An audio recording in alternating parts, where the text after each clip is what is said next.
to as an A frame. So it is primarily looking at your maximum velocity type mechanics, okay, because we are in our upright running, but this kind of posture does also still relate slightly to a forward lean, okay.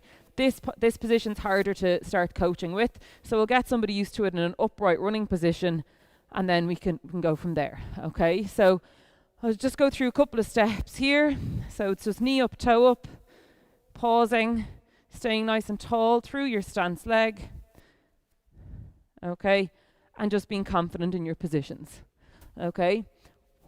What we can progress to then, okay, is coming up onto the ball of our feet, okay, pausing, up onto the ball of my feet, okay, because that's where I'm going to run through. I'm not going to run through my tippy toes, I'm going to run through the ball of my feet, all right.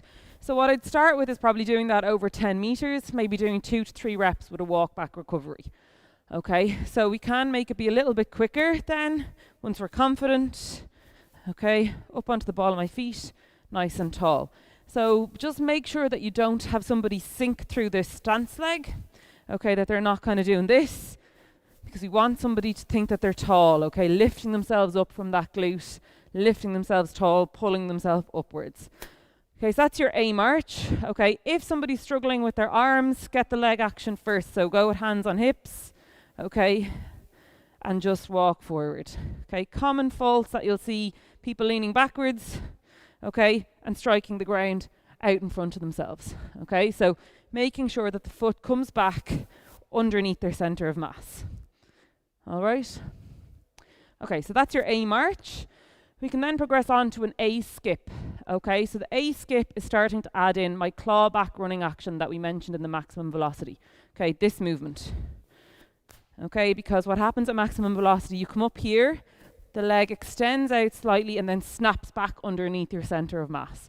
So this A skip is adding in that action. Okay, so what we could do, I'll show you now, just nice and slowly.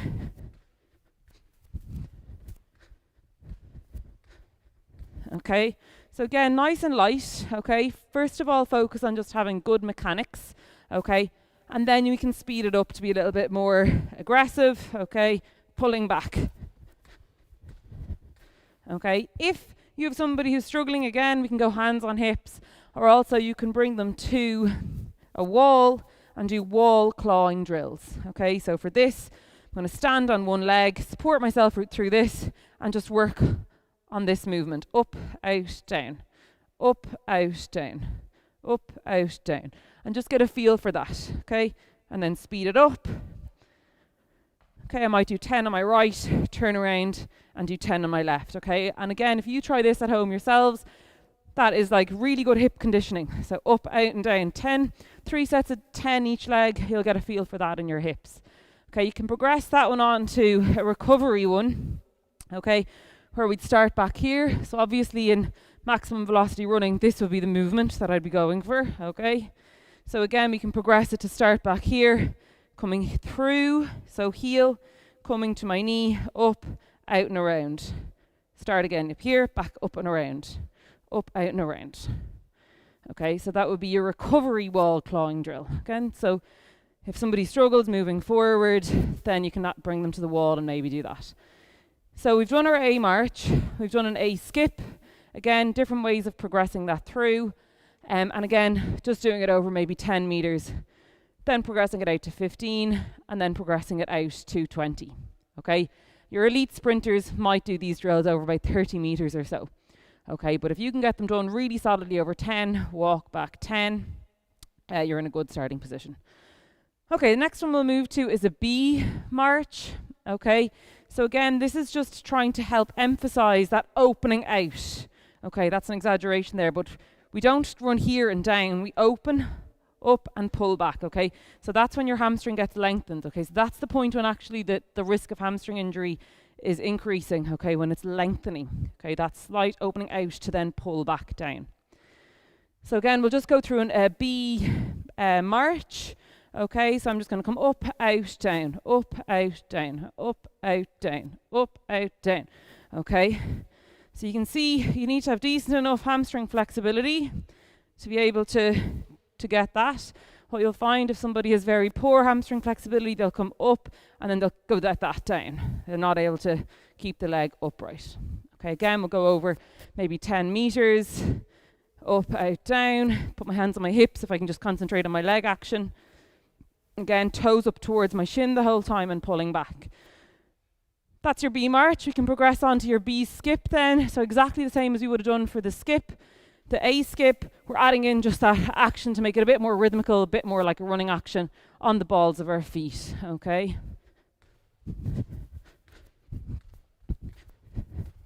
Okay, ideally, remember, listen to the sound of somebody. So you shouldn't sound like you're thudding the ground. You should be light enough on your feet. Okay, if you stood trackside for the 100-meter final in the Olympic Games, you wouldn't really hear the athletes going past you. It's just pitter-patter, really light on their feet, touch and go, touch and go, touch and go. So that's what you're trying to emphasize here. It shouldn't be a pounding the ground. There's no need to be putting that much energy into the ground. It's just going to waste. Okay, so sharp, quick movements. Okay, so that's your B skip. Okay, I'll show you two more. We'll do ankling and a straight leg running. So ankling, we can progress. Okay, so ankling, as I said, that movement should be this. Okay, this is the type of running action we're looking for. This shouldn't be happening, okay? There shouldn't be a whole lot of backside mechanics going on, okay? If you see somebody running and the leg is up here at the back, that's somebody who's at a high risk of injury occurring in their hamstrings, okay? That's not the type of movement we want. We should be coming forward, okay? We should be working more so front side mechanics, getting it up and through. Okay, so ankling tries to help that idea of knee up, toe up, where I'm just going to step over my ankle and come around and down, up, out, down, up, out, down. So little movements on the ball of my feet, stepping forward. Okay, so little steps moving forward. Okay, I can progress that down then to maybe come to the point where my calf meets my Achilles. Okay, so bring it up to step over here, and then once I'm happy with that, up over the knee. Okay, main thing you're looking for on this drill is that somebody's first movement isn't this. Okay, we don't want hamstrings to be the first mover in this action. Okay, we want the first movement to be this. See the difference? Okay, this movement versus this. No. Yes. All right. So that's your ankling. Again, bringing that to a big, nice high knee lift. Butt kicks, for example, if you use that as a running drill for mechanics, it's not a running drill for mechanics. I'd only ever use that as a warm-up drill for your hamstrings to get the muscle tissue warmed up. All right. So this isn't going to help your running mechanics. We never do that in running. We do this. Okay, if you are going to do a heel to bum action, it should be that. Okay, so they're kind of running drills. So what I'd do, I'd maybe pick 2 or 3 of them. I'd have them in the session. I'd maybe do 2 A marches over 10 meters, and then I'd maybe do a build-up run over 20 to 30 meters where I focus on whatever the cue was. So, for example, if I do 2 A marches, my cue will be, okay, I want you to focus on your knees up now. Okay, if I then come back and they do 2 A skips, my cue then for the 80% run afterwards might be something along the lines of punch the ground, okay? Punch the ground. And then we might walk back, we might do 2 more drills, you might do 2 B skips or whatever it might be, and then I do my final acceleration run over 20 to 30 meters at about 90%, giving them another cue, okay? It might be working on something that we're going to chat about now for acceleration. Okay, so if you go through the drills kind of something like that, the athlete should be ready to do their first rep at 100 meters, okay? 100%, sorry. So again, you could do all the drills together and then just finish with 3 by 20 meter sprints at 70, 80 or 90%, but make sure that you include some form of sprints in your warm-up, because otherwise if you go to the first rep and you've done no sprinting beforehand, it's not going to be at full percent, it's going to be reduced. Okay, so make sure end stage warm-up for your speed session includes build-up runs coming to close to 100%. If you're doing a speed session that's going to include deceleration or change of direction, make sure the warm-up includes some of those. So some of the exercises I'll show you later on, you might add them into the warm-up to prepare the athlete for what's to come. Okay, So that's mainly warm up, okay? Some of the drills you can put in. We're going to move on to acceleration now. Again, this kind of first drill or two that I show you for acceleration, you could be in the end stage warm up also. Okay, but the best drill to start off with for your acceleration is wall drives. Okay, so for your wall drives, I find boxes are handy to put your hands on. You could have a plinth, you could have a wall, you could have a fence, okay? Something that's sturdy that you can push against, okay? For today, I'm going to demonstrate it on a box, but if you had a wall or a fence, ideally you have kind of your hands shoulder width height out in front of you. Okay, so for my wall drive, okay, so if we come back and just chat about acceleration again, ideally you're going to have a 45-degree knee or body angle, okay? If somebody's more of a novice, okay, you'll have them start this a little bit higher up, so about a 60-degree angle, okay, but trying to get them down to that 45-degree angle ideally, okay. So what we'll have is this position here. I have a straight line from my shoulder, hip, down to my ankle, and I'm on the balls of my feet, okay. I'm not up here on my tippy toes, and my heels are off the ground, but I'm pushing primarily through that big toe joint, okay. Squeezing my glutes, okay, I'm in a really solid position, squeezing my core, and I'm just going to bring that knee up towards the box and back down. Pause for a moment. Just be really solid in my positions. And back down. Okay, and I might do 5 each side with that little pause. And what I'm looking for is just that body positions are being held. Okay, so what can start to happen is they're not getting the extension out the back. Okay, they drop this. They start to round their back or their hips drop. Okay, so they're the common faults that you'll see with this. Okay, so a lot of the times that can come back down to general strength. If they're not strong around their glutes, not strong in their core, they're going to find holding this position quite difficult. Okay, so it might be back in the gym, you need to do a bit of work. But again, if they're struggling at that 45-degree angle, just bring them up a little bit higher. And you should find the point where they're confident in their positions. Okay, so that's your first one, a wall drive. Okay, pausing and holding. Really strong through the glutes. Okay, then we're going to progress it to a switch. So just do one switch first. Okay, so for your switches, you're going to start with one knee up, and I'm just going to punch and switch the other leg back. Punch, punch, punch, okay? Note the position that this front leg is at. I'm not tucking it back underneath here. I have it here so that I'm coaching myself to be able to get it back underneath my center of mass to push. Okay, if I tuck it here, it's a lot harder to create any force. I'm just going to be punching down. Okay, but I need to be able to push it back. That's why I pull it forward. Okay, that's why I pull it forward. Okay, so that's your switch. Okay, so I might do maybe 5 each side again on that. And then I might progress it to multiple switches. Okay, so for that, we might do 3. Punch, punch, punch. Punch, punch, punch. Okay, switch, switch, switch. Okay, you could build that up to maybe doing 10 switches in a row. Okay, 2 sets, maybe a minute or 2 in between each of the sets. Okay, so that's a really good drill for acceleration. Really handy drill that you can do in the gym. Okay, you could include it in your gym warm-up as an exercise in the gym if you don't have somewhere to do it out on a pitch that you're working at. Okay, so that's the best drill, I suppose, to start off with for acceleration. And then I'm just going to chat through some of the other drills that you can do, okay? So my next go-to drill would be a falling start, okay? So a falling start, ideally it does help if you have somebody on a line, but you don't have to have somebody on the line. Okay, you get them to come up onto the balls of their feet, either hands on their hips, hands here at kind of 90-degree elbow, or else just down by their side.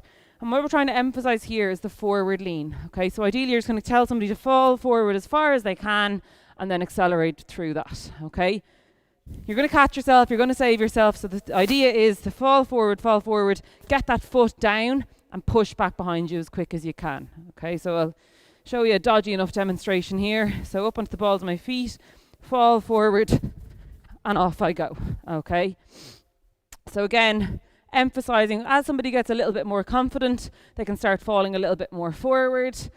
In non-COVID times, I'd come in if I had an athlete and I'd have them stand up, okay? I'd have them fall forward into my hands, okay? I'd hold them in a forward lean, maybe bring them down a little bit further, tell them I'm going to step to their right or left, step out of the way and let them sprint, okay? I've only ever had 1 or 2 people face plant, so trust themselves. They should get away. If they fall over, they're not going to hurt themselves too much anyway, okay? They should bounce back up. But that's a really good one for just getting them used to that. Forward lean, a fall forward. Okay, so yeah, you could hold them. You could also hold them from behind with power bands and just let them fall forward and get that idea of falling, or get them even to be at a wall or a bench where they just get a feeling of fall forward and catching themselves, okay? Just to get a little bit of confidence in that forward lean position. Okay. Next, I'd move to looking at the sport, okay? So what type of positions does the athlete have to accelerate from in their sport? Okay, so for example, do they accelerate from walking, jogging, getting up off the ground, a kneeling position? In rugby, do they find themselves flat on their back and they have to roll over, get up and sprint? So depending on what's primarily in the sport, there should be a lot of research out there on most sports, is what I'd move to next, okay? So for example, if I was going from a walking to an acceleration, okay? So most of the time you'll see field sport athletes, okay, they're walking, they're waiting to see what's going to happen in the game, they might be moving around, and then they have to accelerate, and they accelerate from an upright position, okay? So what you're really trying to ingrain in that sort of instance is walking and then to accelerate by dropping their body, okay, and getting into a good forward lean position, okay? So drop and drive would be the cue that I'd use. You can pick something else that might work for you. Chat with the athlete in question, okay, because they'll have their own cue that they'll figure out works for them. Yeah, so that's what I do, okay? So it might be from walking, it might be from a light jog into a drop and an accelerate. It might be from walking backwards to turn around and accelerate. It might be from a half kneeling position. So moving on now, okay, these are kind of, I'd call them get-ups. Okay, so a get-up for me would be from a half kneeling position, okay, that they're accelerating from here, okay, and off they go, drive. We'll do it with like a left foot forward. We'll do it from a right foot forward. I'd often do it from getting up off the ground. Okay, so get up off the ground, because obviously, especially in the likes of rugby, Gaelic football, hurling, people end up lying on their backs or lying on their fronts. So for that, I'd often start off with lying on their front to pop to this position and then accelerate away, okay, and break it down so they get used to it, okay? So for example, it might be like, on my cue, you go from here, 1, pop, 2, accelerate, okay? And then on your call, they'll just get used to it, okay? So again, just emphasizing that forward lean, emphasizing keeping the heel low to the ground. If somebody maybe, what you find a lot of the time is when people pop here, their first movement is this. They come right upright, okay? So try and emphasize to come forward. So often I might put something here on the ground, like a folded up piece of paper in a little triangle shape, and say you have to kick that with your foot when you come through.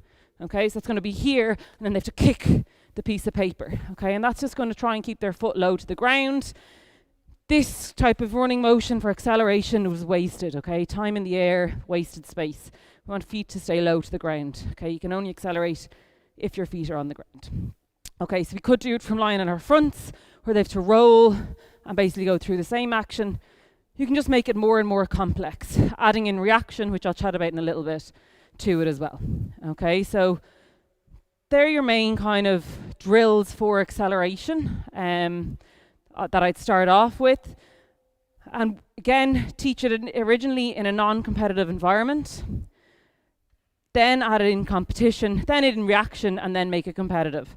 Okay, again, I would coach people from a 2-point start, okay, and then I would coach somebody from a 3-point start, depending on their sport. So rugby, for example, I would coach them in a 3-point start, okay. There's notes online on kind of how to set up your 3-point start. We won't go through it now, it's a bit hard in this space, but there are your notes online on that.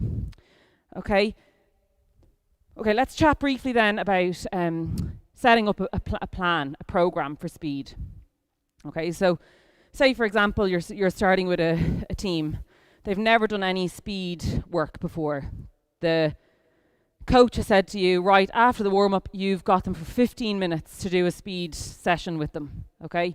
So you've taken through their warm-up. I'll give you 15 minutes to do a warm-up, and then you have 15 minutes worth of speed work with them, and then I want them. Okay, what are you going to do with that time? What are you going to include? Okay, so for example, you have to look at the distances covered, the reps, sets, and the recovery. All right, so I'd start off with doing things over 5 and 10 meters, okay, initially, and then start progressing it out to 15 and out to 20. Okay, so if I was taking session 1 of a team, I might do 5 5-meter falling starts, okay, and then I might do 5 sprints over 10 meters, and that's probably enough for that group for that day.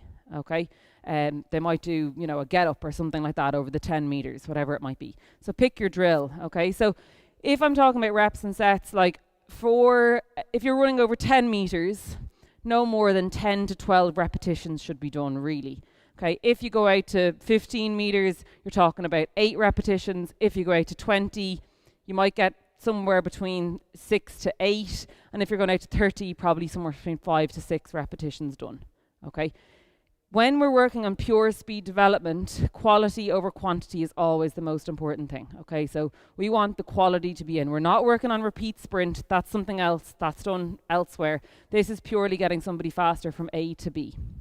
Okay, so rep ranges somewhere between 6 to 12. You might creep out to 15 if you're doing some of them over 5 meters. Distances are over between 5 up to 30 for acceleration. Recovery then, so the guideline that you should use is for every 10 meters sprinted, 1 minute recovery is required. Okay, so for example, you have them sprint 10 meters. By the time they slow down, they walk back, you chat through them what happened there. Okay, what was really good about that rep is you had a really good forward lean. This time I want you to really focus on your foot staying low to the ground. So by the time you kind of chat somebody through a bit of feedback, it should be almost time to go. Okay, right, park it, take another 15 seconds, then we're going to do your second rep. Okay, don't have somebody sprint 10 meters, jog back, sprint again, which I see done all the time. Okay, that's not going to get them faster from A to B. Okay, so that's kind of how you'd start programming and planning and building it from there. Okay, so just always quality over quantity. If you've planned to do 12 reps over 10 meters and after 8 you're feeling, do you know what, the quality's gone here, just pull it. Just leave it at that, park it, move on. Okay, if you are dealing with trying to do a speed session with 2 minutes recovery, and it's absolutely freezing cold and it's raining and there's sleet coming down on top of you, then it's obviously going to be a lot more challenging to do nothing within those 2 minutes. Okay, so in that sort of instance, there is an option obviously to do light ball work, light passing, something along those lines to keep them warm. Okay, don't have them just stand there in the freezing cold for the 2 minutes, or even just shorten the recovery ever so slightly, because obviously the risk of injury is going to go up if you don't have them do kind of some sort of movement and they get cold. Okay, so a little bit of common sense is needed as well. Okay, so that's acceleration. Okay, we'll move on to deceleration now. Okay, so deceleration, the coaching cues are pretty much the opposite of acceleration. Okay, so for acceleration, we're talking about forward lean, punching your knees, triple extension, straight lines, etc. Okay. For deceleration, we're going to talk about leaning backwards, lowering my center of mass, and bending through my hip, knees, and ankles. Okay. So this type of position here. Okay, getting down low, lowering my center of mass. Okay, where I'd start with coaching deceleration. Okay, so deceleration, increase of injury risk with it because we've got a lot more of eccentric load going through the tissue. The big thing is it occurs in sport all the time, almost probably more so than acceleration, or equally just as much, and it is actually not trained half as much as acceleration is trained. So please be sure to add in deceleration to your speed development program.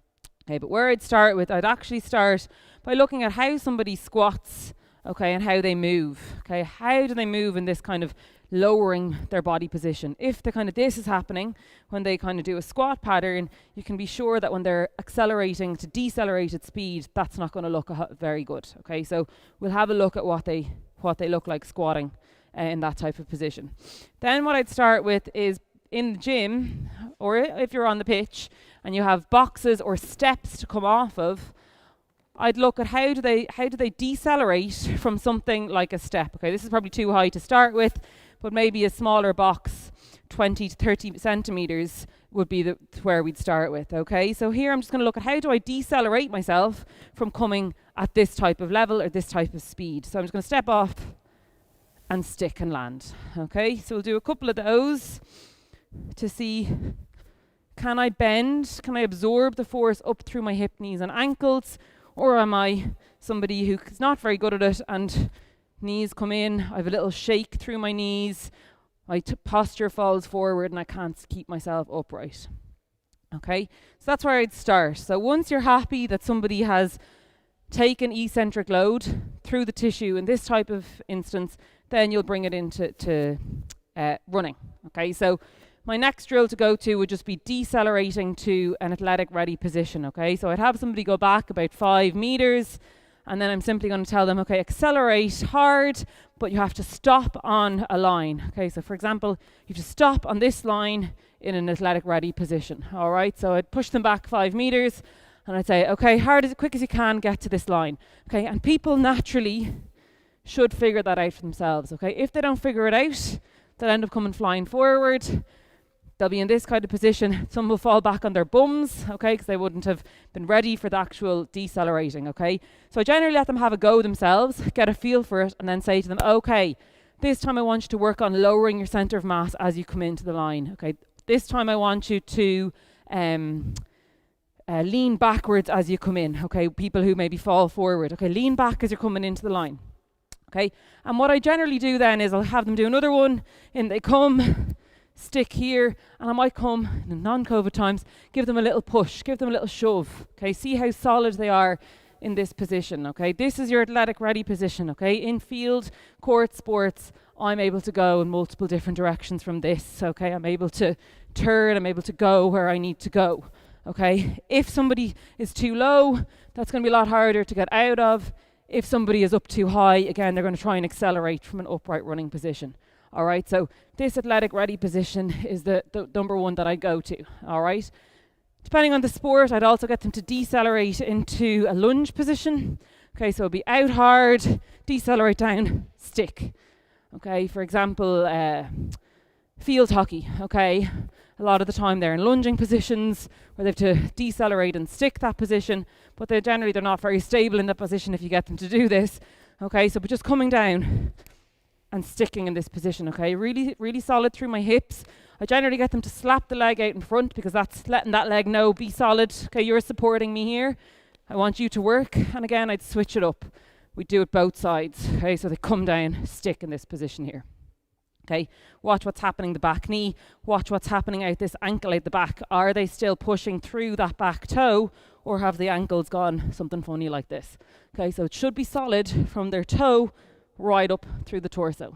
All right, so I might get them to do that over 5 meters to start with. Once I'm pretty happy with them, I'll get them to go back a little bit further. So if we do it over 10 meters, now we've got 2 drills in one. I can work on a really good acceleration over 5 to 8 meters, and then a really rapid deceleration over 3 to 5 meters, depending.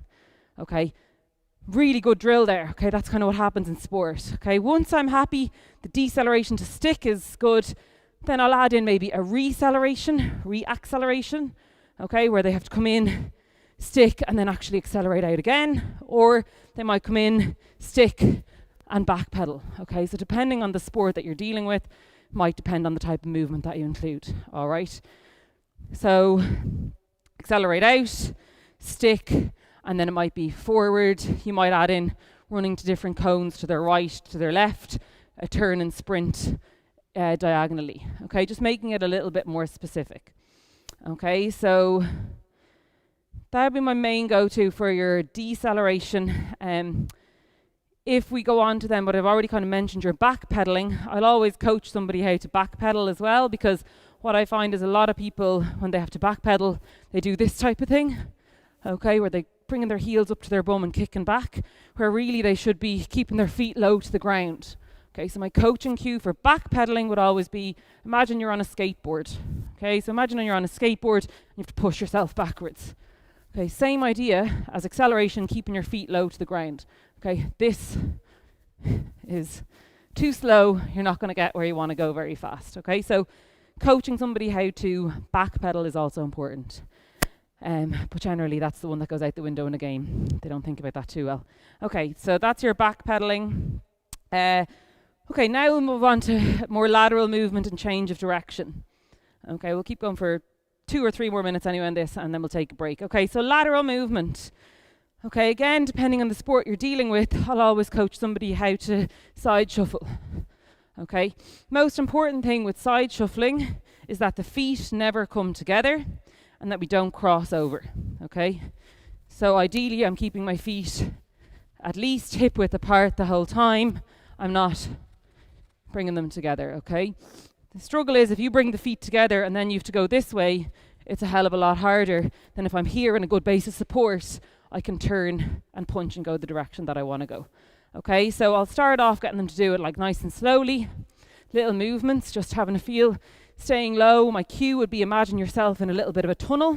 Okay, so whatever height you are, come down a foot and stay down that little tunnel. Okay, not coming up and down like that. Okay, once I've done my lateral movement controlled, I might add in 2 cones and get them to pick up the pace. Okay, doing it at speed, over and back. And again, once I get on to reaction later on, we'll add in reaction, maybe mirroring a partner, for example, in that kind of lateral shuffling or lateral movement. Okay, so that's your lateral movement. Now we'll just talk about a plant and cut, okay, for your change of direction. Okay, so planting and cutting, okay, is really important for somebody to be really agile, to be really able to anticipate the game and get away a lot quicker. Okay, so what I find an awful lot of people aren't good at getting a strict plant and cut to get away. Okay, plant and cut. People generally run in like curved lines. Okay, so they'll run this kind of motion as opposed to plant and cut. Okay, if you want to be super agile, your planting and cutting is important. Okay, so if I want to go right, I'm going to plant with my left, push to get away. Okay, if I want to go left, I'm going to plant with my right foot and push to get away. Okay, so people generally, I think, find this quite difficult, okay, especially if you get them to do it at speed to begin with. So to start with, I have them literally come step in, plant, cut, okay, where they get used to it. Okay, or I have them do it in the gym, where I have them plant on one leg, cut, and stick on one. Okay, so getting used to that's too high to do off one leg. Plant and cut, okay? So sometimes I put, make a little square with cones, so 4 cones, and I'll say, right, your right foot has to go in that for you to cut left. Only your right foot adds in, and then a sharp cut to the left, okay? So getting them to do a proper 90-degree angle turn, okay? Here, cut, okay? So after they get the plant, and they're used to that foot coming in and producing force, what we think about next is what's happening with the upper body, okay? So first thing that has to happen, my head has to turn where I want to go. I need to look where I want to go. And then the next thing is my hips have to turn in the direction that I want to go. So what happens an awful lot of people, the head goes, the hips don't follow, and that's what causes a curved line to happen. Okay, but if I'm very strict, turn and look, I've opened up my hips in the direction I want to go, I've got a good push from this back leg, I'm going to get away a hell of a lot quicker than if I'm running in a curved line to get away from a defender into space, whatever it might be. Okay, so planting and cutting. So you can set up multiple different types of drills. Again, I keep the distances quite short to begin with. So maybe 5 metre, 8 metre run-ins, plant and cut, maybe at different types of angles. So I'd start actually keeping it really sharp and then bringing it out a little, out a little, out a little. Okay. Again, once we get to reaction, we can chat about how we can make that more of a reaction type drill with different coloured cones and calling different cones. Okay, but they're your kind of main agility movements. We'll take a break now for maybe 10 minutes and then we'll come back and we'll talk a bit more about planned agility, we'll talk about reaction, we'll talk about reactive agility, maximum velocity and the assignment. Okay, if you have any questions there, type them into the box and we can start off with those questions at the beginning of the next session. So we'll see you in about 10 minutes or so.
Hi everyone, welcome back. Okay, so we've covered acceleration, deceleration, our change of direction type movements such as lateral movement, planting and cutting, and backpedaling. Okay, so now we're going to move on to planned agility. Okay, so before we make things reactive and add in reaction, we want to do some planned agility movements.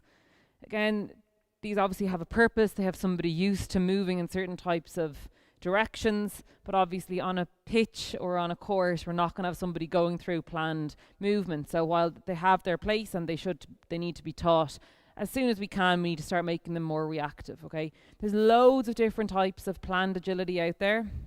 Okay, so for example here I've set up a mini W drill. Okay, so for this drill I'd have somebody backpedal around this cone, sprinting forward, around, backpedaling, where are we going? Back and then back and forward. Okay, so I've just set it up small here, so it's planned. Okay, so again, just making sure you don't just throw down cones and get somebody to run through it. What's your coaching cue for this drill? Okay, so for example, on their first rep of this, I might say, I want everybody to work really hard on their backpedaling on this. I want to see feet low to the ground. I want to see you leaning backwards slightly. All right. And then when you accelerate again, that it's a little forward lean. Okay, on their next rep, you might change up the emphasis. Okay, but just make sure you give somebody a cue of what they're looking to do with it, and don't just have them lash through it. Okay, another one, quite common one, I suppose, would be your T drill. Again, I've just set this up over a very small sort of distance, but for your T drill, you might have somebody accelerate forward, lateral shuffle to this cone, all the way back across to this cone, back to the middle, touch the cone, and back pedal. Okay, if their sport involves turning and sprinting, you might come back to the middle, turn, and sprint back to the cone. Okay, so normally you'd set this up maybe over a 10-meter sprint, 5 meters out either side and back in. But again, you can shorten it to be more specific to maybe the type of sport that you're dealing with. Okay, so you could do L runs. Okay, an L run, you might have them coming out and weaving around cones, keeping going forward the whole time. Or you might have them sidestepping, whatever it is you want to do, but it's just planned. The athlete knows what's coming, they know what the drill is going to include, they know what you're looking for from the drill. Okay, so again, stick it into YouTube. There's notes up on Moodle for you on loads of different types of planned agility, karaoke drill, N runs, loads of different types of shapes that you can make. So just pick one that's specific to your sport and maybe you start to include that. Okay, once you've done your planned agility and you're happy that they're have an idea of the type of movements that you want, and adding different movements together, such as lateral movement into an acceleration, into a plant and cut, into a back pedal, whatever it might be, then we need to start looking at making things more reactive. Okay, so reaction. Okay, we've 3 types of reaction that we need to look at. Okay, we've simple reaction, choice, and recognition reaction. Okay, simple reaction would be a sprinter or a swimmer reacting to the bang of the gun or the beep at the start of their race. Okay, it's very easy for them to learn. They know exactly what's coming. They just have to be ready for it. So it's well trained. Okay, go on. When I say go, react and move. Okay, so that's your simple reaction. Okay, choice reaction. For example, if you pick a drill and you're going to have 2 different coloured cones, so you have a blue and a yellow cone, and you're going to have the athlete accelerate out to this, maybe 5 meters out to this. Once they get to this cone, you're going to call blue or yellow. They have to react and go to either cone. Okay, so a choice. Okay, choice reaction. What's the choice? Might be 2 choices, 3 choices, 4 choices. There can be many choices. Okay, but the thing with choice reaction is there's no kind of real wrong place in sport for choice. You can go one way or the other. It's not going to result in winning or losing the game in terms of the or giving away the ball. Okay, it's 2 options that you can go for, and you pick and you go for one of them. Then you've got recognition reaction. Okay, recognition reaction is kind of your understanding of the game. Okay, anticipating what's going to happen. Okay, in tennis, for example, knowing by the way somebody turns, you know that the ball is going to go to your right or to your left. So you're recognizing what's going to happen and you're reacting to that before it's almost happened. Okay, so knowing when you play against a certain type of defender that they're really weak on their left or their right side. Okay, they prefer taking the ball on this side and that side. Whatever it might be, understanding the sport. So it comes with time in the sport, it comes with experience, it comes with age. Okay, but recognition is your third type of reaction. It can be learnt, it takes a lot of time, but you can create drills that are recognition reaction type drills. Okay, so again, simple drills that you can start to build in would be simple ones like this. Okay, you accelerate forward. So if you go back, simple reaction, okay, you can just have somebody, okay, you're going to react when I say the word banana. Okay, you have to sprint forward 10 meters when I say banana. Okay, you have them lined up, apple, orange, banana. Okay, and they have to go. Okay, when I say the number 5, you have to go. Okay, 3, 8, 2, 5, go. Okay, so that'd be your training, simple reaction. If you're teaching kids, okay, game of slaps, okay, in the playground, that's a good way of teaching reaction, getting your hands out of the way, or even that ruler drop, okay, holding a ruler between somebody's hands and they have to catch the ruler between their hands. So they're like bringing it right back to the simple ways of teaching reaction. And then ones that are also really good are your ball drop type drills, okay? So for reaction, you also have different types of stimulus, okay? So you've got visual stimulus, okay, what you can see. You've got what you can hear and what you can touch, kinesthetic, okay? So visual, auditory, and kinesthetic, touch. So depending on the sport, will depend on which type of stimulus you need to include to go with your reaction. So for example, a ball drop. So I usually have a box of tennis balls in the boot of my car, okay? So reaction ball drops, okay? So I'll have a player 2 or 3 meters back from me. I'm going to hold a ball like this. They have to catch the ball after one drop. So I hold it here, drop, one bounce, and they have to catch it. So they have to react to the ball, leaving my hand, bounce and catch. Okay, so I can make it more difficult. I can make them go back further, or I can start lowering my hand. Okay, so this is starting to build their reaction. How quicker are they off the mark? Okay, so that would be your visual. Auditory then, I'll have them come in a little closer to me. So they'll stand with their back to me. Okay, I'll have the ball behind their back now, and I'm going to drop the ball, and when I hear the ball bounce, one bounce, they have to turn and catch the ball. Okay, so that's an auditory stimulus. They have to listen and hear, turn and catch the ball. Okay, I'll have them turn off their right, and I'd have them turn off their left. Okay, I could be having them up against a wall, throwing the ball over their shoulder. They have to react and catch the ball wherever it goes. Good for hurling, camogie. Or else I could do like a visual or a kinesthetic type reaction where I'll have them in a quarter squat position, and when I touch their back they have to accelerate forward or they have to jump into the air. Okay, so just building in different types of reaction to the sport you're dealing with, using the different types of stimuli within that sport. Okay, so some sports will be purely visual, some will be purely auditory, they have to just hear it, others will be kinesthetic, they might have to feel somebody in their space, okay, to get away from them, or whatever it might be. Okay, so there are your different types of stimuli. Again, then you can start building it into reaction type drills. Okay, so, and you can make lots of games out of these. Okay, so you could have, you know, your mirror box drill. Okay, so if I set up 4 cones, bigger space than this normally, okay, and I have another player here, and we have to copy each other. Okay, so when I come forward here, they have to mirror me and come forward to this. Okay, I go back here, I go back here. Okay, we can call these 1, 2, 3, and 4, and I'm just going to call numbers, and they have to react to get down. Okay, 2, 3, get down and touch the numbers. Okay, so just different ways of making it a little bit of fun, depending on the movement. For example, if you had a lateral shuffling type movement that you wanted to build reaction into, you might have 2 people mirroring each other. Somebody has to just touch one of these cones and then sprint 10 meters either end. So we're mirroring each other. I'm going to try and get away from the player. I'm going to touch the cone, and I'm going to leg it this way where they have to catch me. Okay, so just playing around with them. There's loads of different games in a document that goes up onto Moodle for you. So have a look at them, add them in. I always find they're really good to finish with.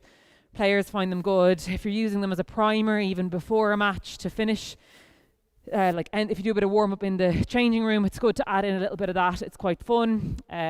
Kids love it, adults love it, so try and build in those sort of games as well. So that would be your reactive type agility. So you start off with it kind of like this type of movement, but then if you are playing hurling basketball, you want to bring in the ball to it as well. So making it as sport specific as you can, okay? So it might be, something like side shuffling, accelerating to kick a ball, receive a ball, pass something, whatever it might be, just building it in to be more reactive, building in the competitive edge to it, so with another player coming at them, building in multiple players doing it at one time. So just start simple and build and build and build, okay? And there's loads of different types of drills out there for you to include, okay? But that's kind of your starting tool set, shall we say. Okay, so just see if I have left anything out within that. Yeah, now that's kind of most of that. Okay, what you could use kind of for agility and reaction would be your ladder drills. Okay, I'm not going to take out a ladder and go through them now. You've all been through them before. You're stepping and all that. Okay, ladders and those type of drills have a place. Okay, especially for quick steps and foot speed. Okay, if that's something that you need to work on with an athlete. But they have a place, move on with them. Don't keep them in all year round. Don't have somebody doing them over and over and over again, okay? Like, how often do you see this kind of stuff going on a pitch or whatever? So again, they have their place, but don't do it for too long with them. Okay, you could have, what actually I find works quite well is kind of for acceleration, to have one player, say I have one player, we're going to sprint 10 meters. I'll have one player lying on the ground here, and I have one player standing back about 3 meters in a 2-point start ready to go, okay? Second player here behind has to try and tag the player out in front, okay? As soon as they get up, they're chasing after them, okay? So they have to react to the first movement of this player, and they're both chasing to get 10 meters away, okay? Make it harder, pull this person back further, make this person have to go from lying on their back to turning over, going on their front and accelerating, whatever it might be, okay? So they're good and they're fun ones as well, making it a bit more competitive. Just note that as soon as you make something a little bit more competitive, mechanics are going to go out the window, okay? So still keep reinforcing, okay? That was the reason you didn't catch them, is because you had no forward lean there. You stood straight up. You didn't accelerate forward, okay? Remember your acceleration mechanics and just ingraining that into them as much as you can, okay? Okay, so that's kind of a lot of work, okay? We've included loads there. How do we progress that? How do we make it more difficult? How do we challenge the athlete more, okay? So what I'd look to go to then would be kind of, for acceleration anyway, would be resisted sprint training. So once you spend time on the mechanics, once we spend time honing in your forward lean, your knee punch, your big arm action, whatever it might be that you've been working on, how do we make that more challenging or to make them better again, okay? So the method that you'd go for there would be resisted sprint training. Okay, so by resisted, I mean holding a player back. Okay, so you could be pulling a sled, okay, have a sled tied around their waist or around their shoulders and they have to run with the sled attached to them. You could have like a parachute thing. They're kind of annoying though, gusty Irish weather, they're not great. You could have somebody running up a hill. You could have somebody just with a simple power band around them and holding them back. You could use Viper belts, okay, the stretchy bands. Okay, the most important thing to remember when you're doing resisted sprint work though is that you're not trying to stop the athlete, you're not trying to completely overload them. You just want to give a little bit resistance that's going to force them to have better mechanics. Okay, you're trying to get the mechanics even better again. So what you should think about when it comes to sleds, okay, most research out there says use a sled of around 10% of the athlete's body weight. If they're 60 kilos, 6 kilos on the sled. If they're 100 kilos, 10 kilos on the sled. Okay, there's more and more research coming out there to say 30 up to 50% of sleds work. Most of that work has been done in sports like rugby, okay, where they're bigger, stronger, more powerful athletes. I know most field or sport course athletes, if you put a 30% body weight sled, the mechanics would fall apart. They wouldn't be able to actually fully extend. They wouldn't get that triple extension that you're looking for, and it's going to have the opposite effect, okay? So if mechanics are going to fall apart, it's useless to you. Mechanics have to stay sound throughout, okay? Another way of looking at it is don't decrease the speed or the time it takes them to do something by more than 10%, okay? So if it's taking somebody 3 seconds to do 20 meters, that it shouldn't go up to taking them longer than 3.3 seconds. Okay, you shouldn't be doing that too much. Okay, especially when you have the likes of giving Viper belts, especially to lads. Okay, they think it's great fun to try and hold their pal back as much as they can, and resist them as much as they can. Just let them know that they're not doing it. Okay, and to go with them on the run. Okay, not to fully hold them back. So a little bit of resistance where they can feel it, but they're able to still perform the movement as explosively as possible. Okay, so I'm a big fan of resisted sprint training. I think it's really good. If I was building it into my program, what I generally do is, so I might have somebody do 2 resisted sprints over 15 meters, take a little bit of a longer recovery, so maybe take 2 minutes recovery, and then do an unassisted sprint over 15 meters, working on exactly the same thing. Okay, so that's generally how I do it, and you might do 2 to 3 sets of that with the athlete in question, depending on their level of strength and their level of fitness that they have. Okay, so that's how I'd build in my resisted sprint training. If we're talking about hills, okay, hills are really helpful because there's generally a hill somewhere close enough to you, but the gradient of the hill shouldn't really be more than 3 to 5 degrees. Okay, we're not trying to have somebody run up a really steep hill and completely burn their quads off them. We're just looking for something ever so slightly, and what this will cue somebody to do is just pick up their knees. Okay, it's going to force somebody in their first 10 meters to really push, to get them going, push, and then once they get up to top speed, it's going to force them to lift their knees up. Okay, if you don't lift their knees up, they're going to be running into the ground. Okay, so it's a really good coaching cue without even telling somebody what you're looking from them. Okay, so that would be your resisted sprint training. If any questions on that, type them in. What else would we cover on resisted sprint training? Sled towing, partner resisted, we've gone through that. Okay, and just working on exactly the same mechanics. Okay, so that's your resisted sprint training. There's also assisted sprint training. But before we get to that, let's chat about maximum velocity mechanics. Okay, and how we train maximum velocity.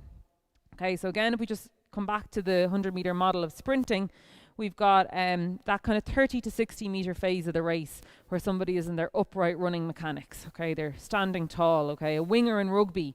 Okay, you'll often see them hit maximum velocity running down the wing in rugby to score a try. How we train it then? Okay, so if I'm dealing with a track and field sprinter, I'd do something like 30 meter flies. Okay, so imagine these 2 cones are 30 meters apart. I'd have the athlete go back about 30 meters, and I'd say to the athlete, okay, you have to accelerate in here. I don't care how you accelerate in, but once you hit this first cone, you have to be in your upright running mechanics, and then I basically want you to hold it through, hold it through the 30 meters, and then gradually just slow down. All right, so top speed through that phase. Okay, if you got a field or a court sport athlete to do that over 30 meters, they'd really struggle. Okay, so what I start with is a flying 10-meter sprint. Okay, so I bring it in. Okay, we're going to bring this in a lot more. We're going to bring it in. This is now 10 meters apart, and I'll have them probably have a 20-meter run in.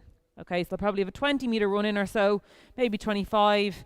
And again, I'm just cueing them, hit this tone at top speed, hold it, working on your mechanics, stepping up and over, and then gradually just slow down.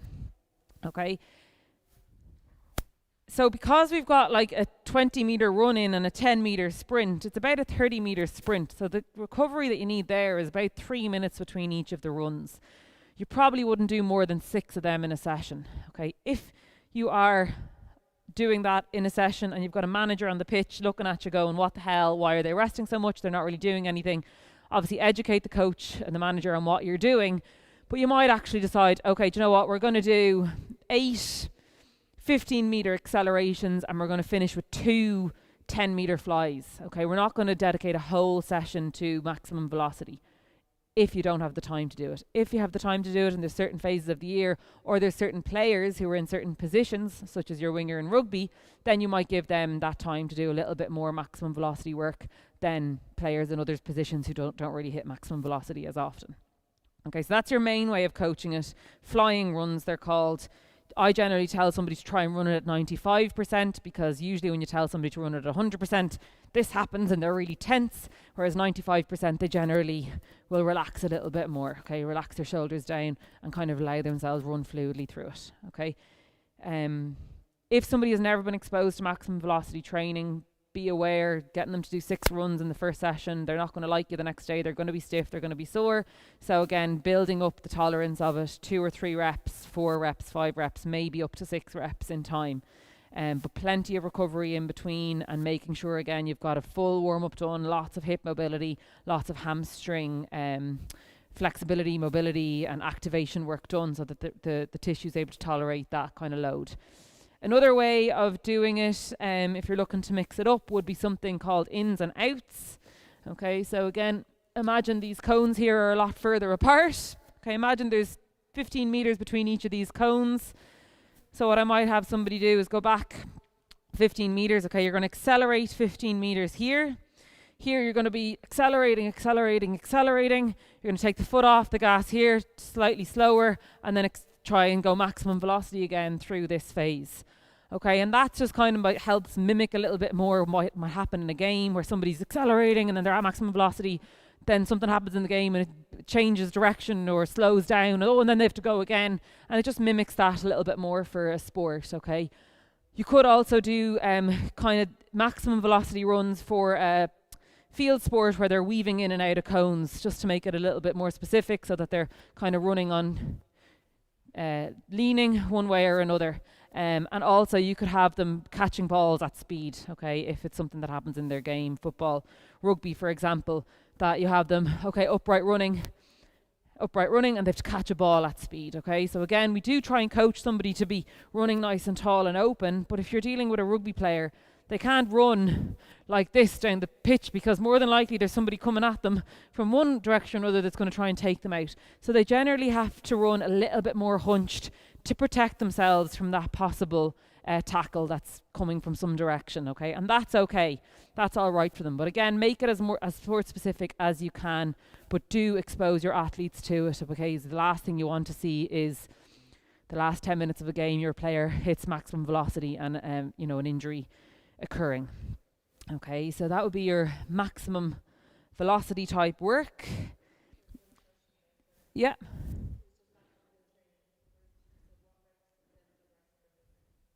Okay, yeah, so the hill training, just basically come back to what I mentioned earlier. So the question, in case you didn't hear it there, was what are the reps and sets and stuff for hill training? Same for your resisted sprint training. So pretty much the same as what we would have chatted about earlier, in terms of no more than maybe 10 reps over 10 meters, 8 reps over 20 meters. But I'd just say give that a little bit more recovery. It's a little bit more intense, okay? So if you're going to have somebody, say you want to do hill sprints to help with their acceleration over 20 meters, and they're going to do 8 reps over 20 meters, instead of 2 minutes recovery, you might give them 3 minutes recovery between each of the runs. Okay, so walk back, go again, walk back very slowly, have a minute or two and go again. Again, quality is the most important thing. So the same concept applies, just a little bit more recovery is what I'd include there.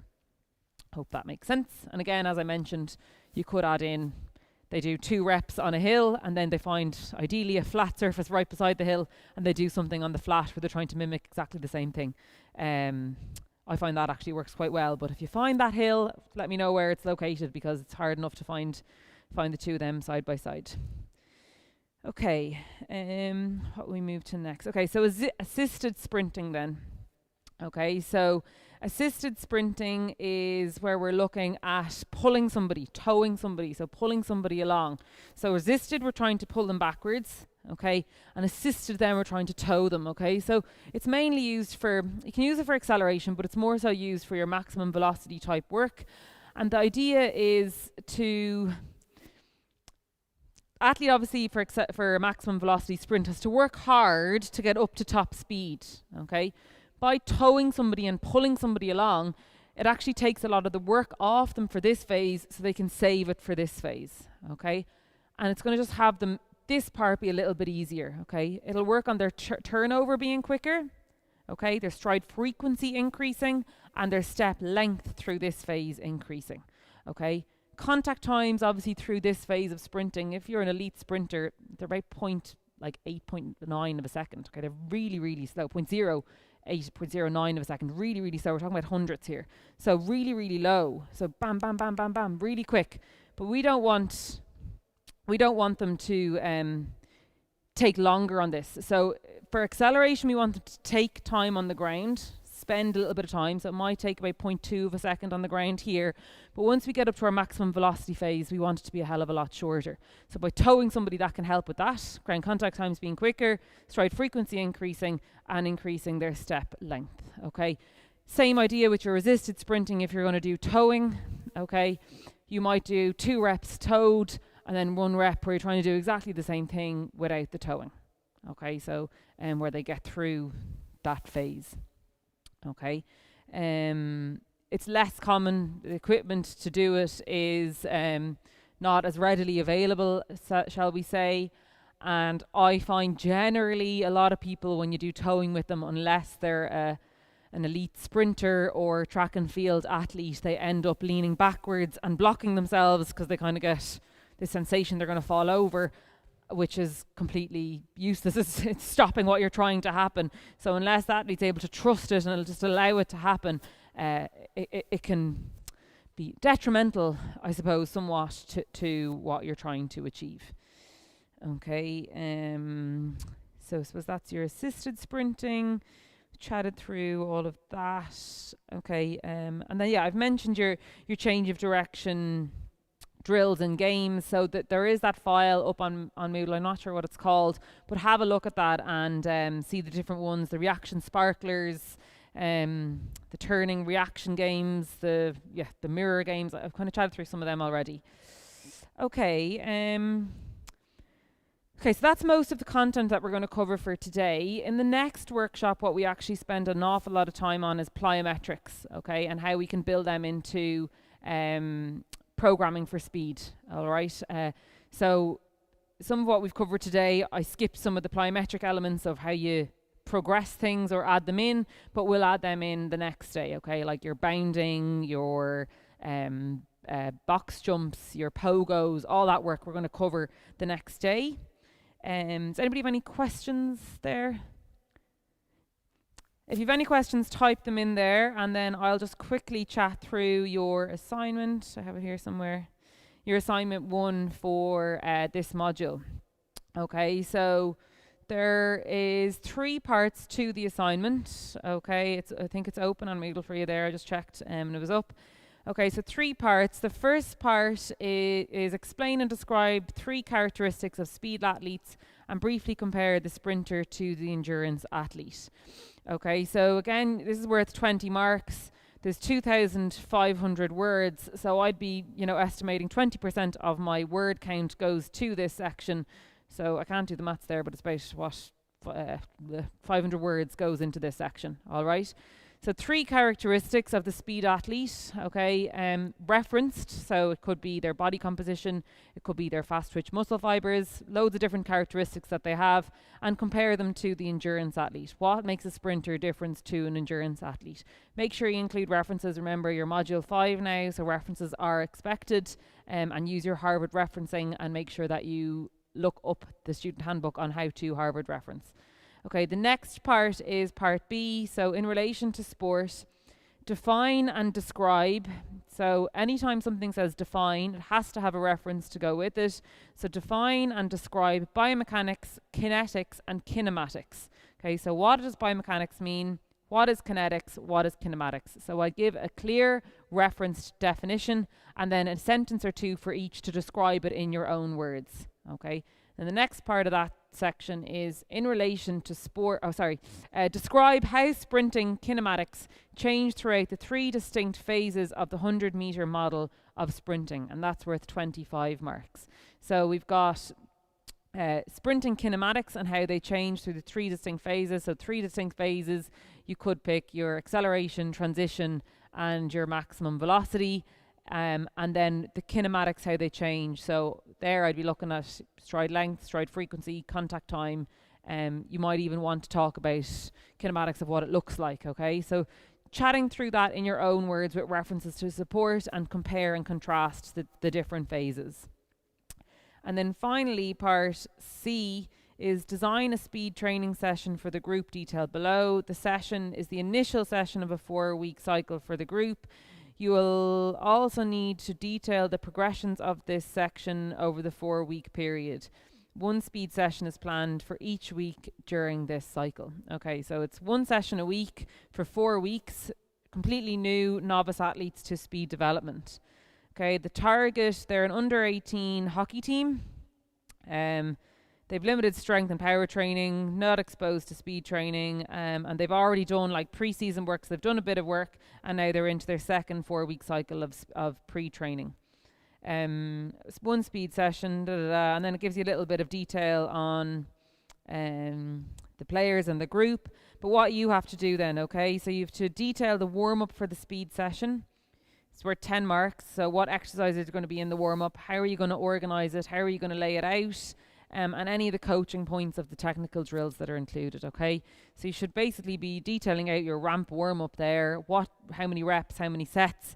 If you want, you could put a figure in of how you're going to lay out cones. They're going to jog out to the yellow cones. They're going to do lunges back, whatever it might be. Just detail out the whole warm-up and make sure that by the end of the warm-up, they are ready to run at 100% intensity, okay? So as I mentioned earlier, the last thing in that warm-up should be 3 by 20 meters at 70, 80, 90% effort. Okay, so the first run, they're ready to run. Okay, there you can see it says coaching points of any technical drills that are incorporated.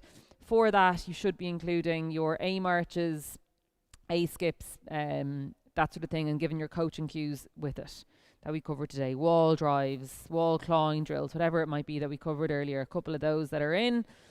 Then the next part is drills that make up the main aspect of the session. Again, worth 10 marks. So really important here, reps, sets, recovery, okay? If you don't include them, it's pretty much a useless session because I need to be able to see that you've included enough, that the quality is going to remain high, and that you haven't overworked them by trying to include too much. My best kind of thing that I can tell you to do for this is to keep it simple. Don't make this complicated, okay? They're new, they're novice. You could start off so simply. You can decide, I'm purely going to work on acceleration for 4 weeks here, and you'd have a good rationale to only do that, all right? The next part is you have to include a cool down, So basically for your cool down, don't just say they jogged a lap of the pitch and then they did some stretching and they went home. What are your additional methods of recovery here, using references to support? And then the last thing, the biggest chunk of marks, 20 marks, is your progression. So as I said, you can keep it simple that you're just going to work on acceleration over 4 weeks. But I don't want you to say, okay, we're going to do 8 sprints on week 1, 10 sprints on week 2, 12 sprints on week 3, and go back to on week 4, and then we're just going to do 6 sprints. Okay, I need more of a progression than that. Adding on a rep or 2 is not enough. So it might be you're just going to do falling starts on week 1. Week 2, you're going to do get-ups off the ground, different positions. Week 3, you might add in a different, you might add in deceleration with it and backpedaling. But keeping it really simple, keeping it straightforward. You could decide week 1 is going to be acceleration, week 2 is going to be acceleration and deceleration, week 3 is going to be change of direction, and week 4 is going to be reactive agility. That would be a really good, nice progression to see across 4 weeks with a group like that. And then 10 marks for referencing, okay, as well. So make sure when you do those progressions, you detail the reps, you detail the sets, you detail the recovery. And remember, there's only 1 session per week during that cycle. Okay, any questions? I'll give you another minute or 2. You're all quiet this morning with your losing your hour in bed, asleep, as we all did. If you think of something later on, you can obviously use Yammer to contact me and ask me those questions, and I'll get back to you as soon as possible. I think you have a good few weeks before that is due. If I'll